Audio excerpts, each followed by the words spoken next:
Hello and welcome to the Genuine Learning Blog. My name is Melissa Galasso, and today we're going to talk about a very new topic, which is the new IFRS sustainability disclosures, or in particular IFRS S1, which came out earlier this week. We knew this was coming. They were doing a very big launch of the new sustainability disclosures, and today we're going to take a look at just S1, or the first sustainability standard. So a little bit of background here. The IFRS Foundation completed a consolidation is the term that they used of the Value Reporting Foundation, or VRF, back in August of 2022. As part of that, VRF already incorporated the ISSB, the Sustainability Accounting Standards Board. And so as a result, we already had some ready-made sort of standards as they were getting ready to go through this acquisition. But the IFRS Foundation is the parent to the International Accounting Standards Board. And so as a result, they created a new standards board, the International Sustainability Standards Board, or the ISSB, and they are going to be responsible for developing a global sustainability disclosure framework for the capital markets. And so again, this was issued on June 26th, and it is the step in the right direction for what they want to achieve, which is to sort of build a set of disclosures that will be consistent and easy to apply. And so again, this is something that they have been working through. That acquisition was a big portion of being able to get this far. So the objective of this disclosure standard is to require an entity to disclose information about its sustainability-related risks and opportunities that is useful to primary users of general purpose financial reports in making decisions relating to the providing of resources to the entity. And so when we think about information about sustainability related risks, right, this can have an impact, for example, on cash flow. It can be related to a lot of different ways. It could be the natural environment. It can be the economy as they go through this. And so really this is resource driven as we look at it.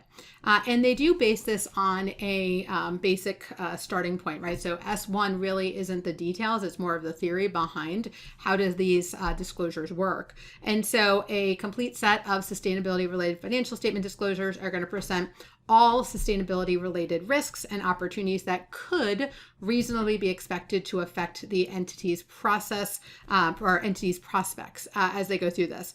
And so when we think about what is fair presentation, it's really about identifying those risks with respect to sustainability.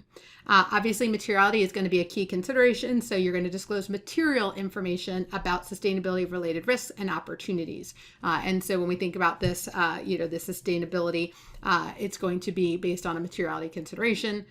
The reporting entity should be the same as the financial statement reporting entity. So this is part of just disclosures for the financial statement. So it's not a separate sort of sustainability report. It's really part of the financial statements here. In so much as that what they're trying to do is relate this information back. And so in terms of connected information between various risks and opportunities as they go through it. So the core content focuses on governance, strategy, risk management, and metrics and targets. And so when we think about governance, these are the controls that are used to monitor and manage sustainability risks. Obviously, strategy is the strategy that the entity uses to manage those risks. In terms of risk management, it's the process used to identify, assess, prioritize, and monitor the sustainability related risks. And then the metrics and targets may be the performance related items, right? What are we trying to achieve? We're trying to cut our carbon footprint, or we're trying to reduce waste by, right? So those metrics and targets are those opportunities and risks towards the targets that they have set or are required to potentially set by law or regulation. So obviously a key to this is going to be identifying those sustainability related risks, and they're creating a series of sustainability disclosures. So that's really the goal of the ISSB is to provide the types of disclosures and help people understand what are these sustainability related risks and opportunities. And if you are required to provide these disclosures as part of your general purpose financial report. So again, this is in there. Now you can go back to the ISSB standards since they haven't finalized the conversion of them all to the S1s that we're going to see, or S2, et cetera. And so you can look at the ISSBs as a guide as you're going through this until obviously they develop these out further. but an entity shall report its sustainability related financial disclosures at the same time as its financial statements, right? So cover the same reporting period as related to the financial statements. And so this is really the goal of aligning with the financial statements. And again, unless either permitted or required, it would include those comparative periods, because the financial statements, if they're comparative, should also have comparative disclosures for sustainability. And if you are going to comply with these standards, then you would be able to say, as long as you complied with all of the sustainability disclosure standards, you can make an explicit and unreserved statement of compliance. However, you cannot make that if you do not comply with all of the requirements of the sustainability standards.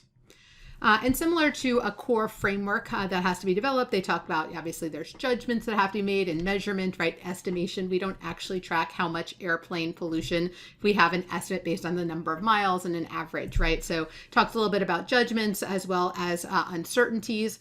And then potentially error corrections. And so you were going to be required, obviously, to correct material prior period errors by restating the comparative amounts, unless obviously it's just not practical to do so. So this is the first. We're going to look at S2 separately in a separate blog, but just wanted to expose you to the idea that the IFRS really has taken on sustainability disclosures as a key consideration here, and really link them to the financial statements. So making sure that these entities are considering these risks as part of the disclosures to help the users better understand. So we will talk about S2 after we come back from our wellness week. GLS takes a wellness week the first week of July. And so we're going to enjoy a much needed week off for our team here. And we will return on July 10th. And then we're going to do our Q2 and review to look at our Q2 issued and effective standards. And then we'll come back and we'll take a look at S2 as a result. So these are the next few blogs to expect, but we want to thank you guys so much. We hopefully are giving you what you need in terms of staying up to date on what's been issued and what is out there. So thank you guys so much for joining me. Have a wonderful Independence Day, and we'll see you in about 10 days. Thanks a bunch. Bye-bye.